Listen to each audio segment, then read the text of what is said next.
প্রস্তাবিত pay scale বাস্তবায়ন আর্থিক বোঝা বাড়াবে নতুন সরকারের, কেননা সব মিলিয়ে প্রায় 2 লাখ কোটি বরাদ্দ রাখতে হবে এই খাতে, যা হয়ে উঠবে বাজেটের সবচেয়ে বড় অংশ। শুধু তাই নয়, রাজস্ব আয় বাড়াতে না পারলে চড়া সুদের ঋণে মেটাতে হবে এই ব্যয়। এমন বাস্তবতায় নতুন প্রস্তাবনা পুনরায় বিবেচনা বা যাচাইয়ের পরামর্শ দিয়েছেন বিশ্লেষকরা। রাকিব আল জাবেদের রিপোর্ট।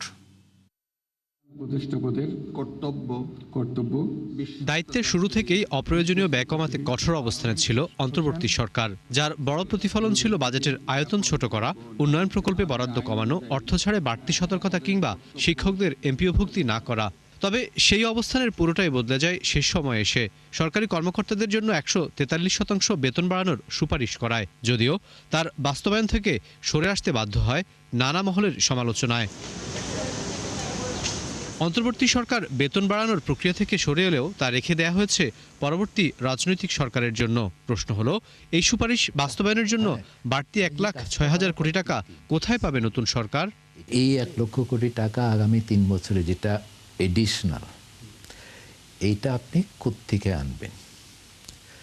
তো সেইখানে আপনি যদি সোর্স ওয়াইজ বিবেচনা করেন, কারণ একটা কথা মনে রাখতে হবে যে যেভাবেই অর্থায়ন করেন না কেন, সেই অর্থায়নটা এককালীন হলে চলবে না।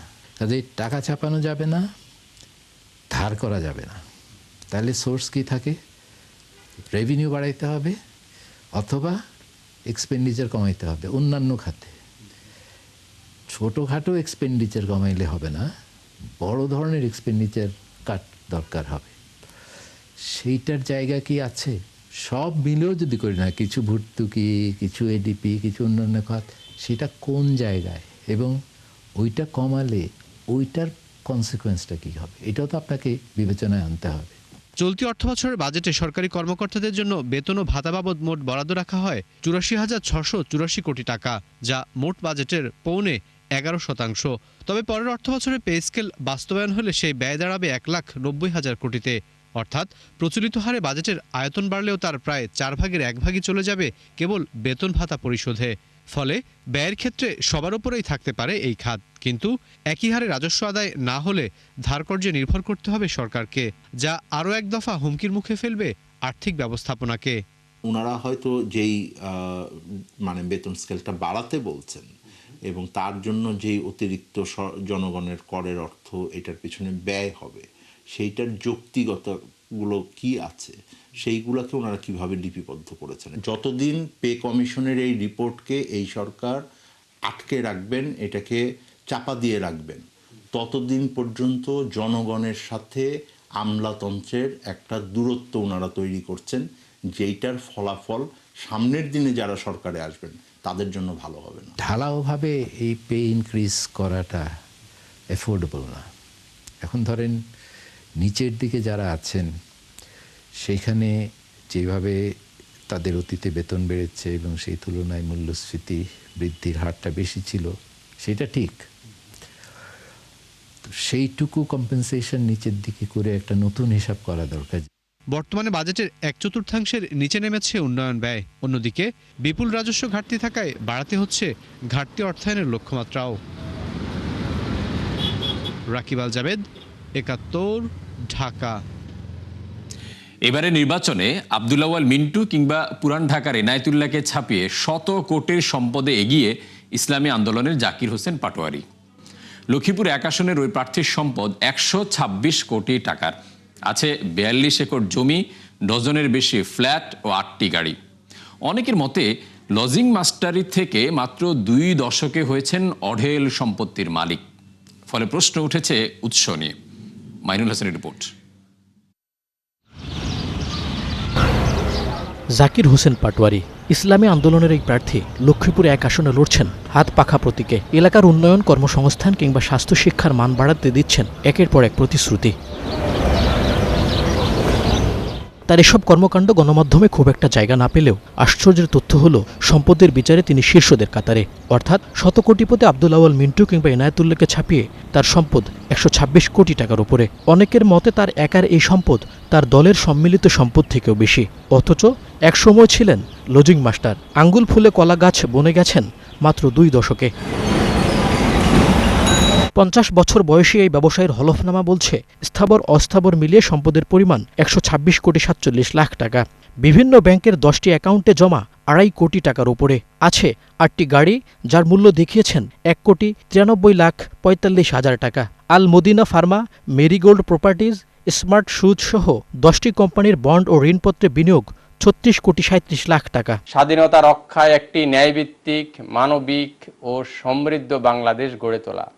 নথি বলছে বনানীতে 3.5 বর্গফুটের একটি বাণিজ্যিক ফ্ল্যাট রয়েছে তার।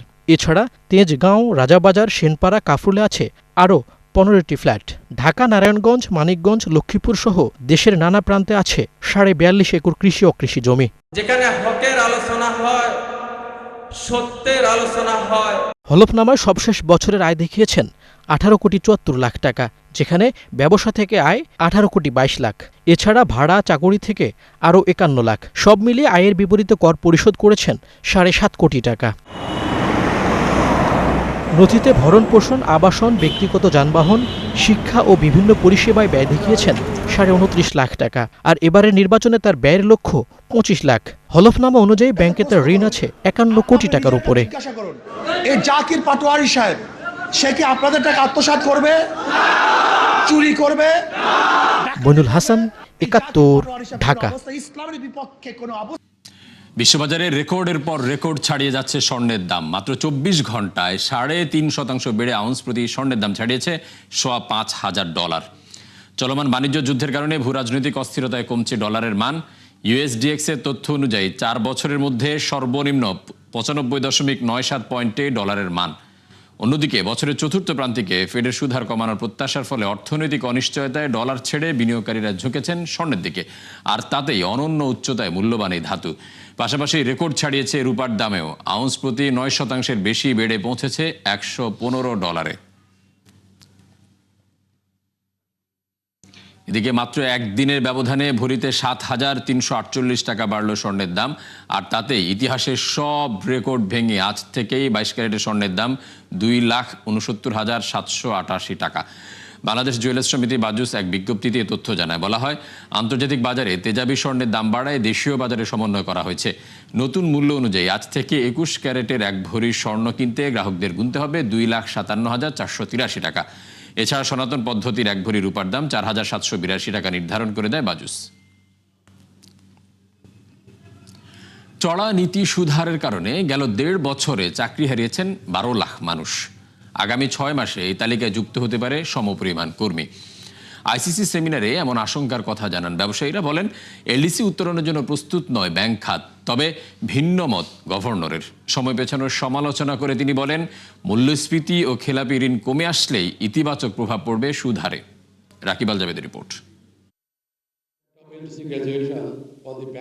এলডিসি উত্তরণ ও ব্যাংক খাতের প্রস্তুতি বিষয়ে এই আয়োজন করে international chamber of commerce Bangladesh, ICC. বক্তারা বলেন, উত্তরণ পরবর্তী সময় কেবল ইউরোপের বাজারে প্রতি বছর 14% রপ্তানি কমবে বাংলাদেশের। বৈঠকে ব্যবসায়ী নেতারা বলেন, 1.5 দশকে লুটপাট ও অনিয়মে জর্জরিত ব্যাংক ব্যবস্থা, ফলে তা এখনো প্রস্তুত নয় এলডিসি চ্যালেঞ্জ মোকাবেলায়। The bank industry are forecasting lots of challenges, and if I understood correctly, they are not still totally prepared to face the challenges of LDC graduation. কি হয়ে গেল 1.5 বছরে যে আমরা গ্র্যাজুয়েশন করতেই হবে, এখানে আমাদের কি লাভ আছে, এটা আমরা এখনো খুঁজে পেলাম না।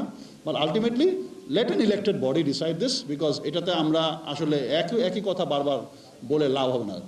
Non-performing loans remain a systemic risk. We need aggressive recovery strategies, asset quality reviews, which is already undergoing, legal reform to enforce contracts. Commission will gradually remove our preferential market access.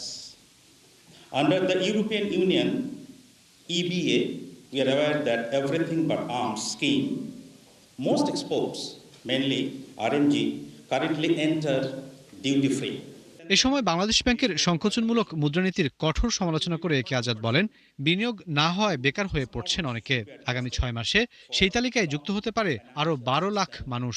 অবশ্য এই দাবির বিপক্ষে মত গভর্নরের। বলেন, অর্থনীতিকে স্থিতিশীল করতেই নীতি সুধার বাড়ানো হয়েছে। মনিটারি পলিসি টাইটেন করাতে কি হয়েছে? 12 লক্ষ লোক চাকরি হারিয়েছে। এখন তারা বেকার এবং আমার মনে হয় আরো 6 মাসে আরো 12 লক্ষ লোক চাকরি হারাবে, যে অবস্থা চলছে। ইন্টারেস্ট রেট আপনারা বলছেন হাই, আমিও বিশ্বাস করি এটা high, but it is not high in the historical context of Bangladesh. I can challenge you, interest rate কখনোই সিঙ্গেল ডিজিটে ছিল না বাংলাদেশে, এটা বলে কোনো লাভ নাই, কারণ it is not a new phenomena.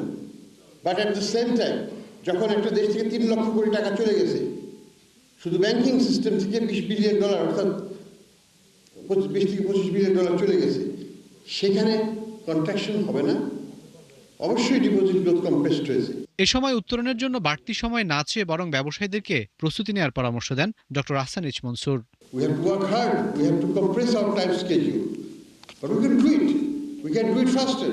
Rakib Al Jabed, ৭১, Dhaka.